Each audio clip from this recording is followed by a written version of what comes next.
How to create QR codes for free. If you find this video helpful, drop a like and subscribe. So all you want to do is go over to your browser of choice and we're going to go ahead and type in QR code generator free. Now we can use an Adobe one, even if you don't normally have like an Adobe like license or anything, you don't have to pay for it. It is a free QR code generator that they use. And another one that we'll go ahead and use is QR Code Monkey right here. So these are probably the best ones, and all you want to go ahead and do, it says free QR code generator, create custom branded QR codes.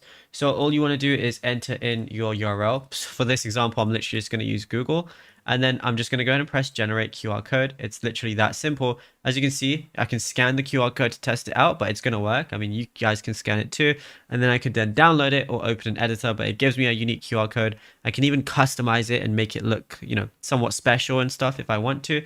And as for QR Code Monkey, all you got to do is go onto the website. It looks like this straight away.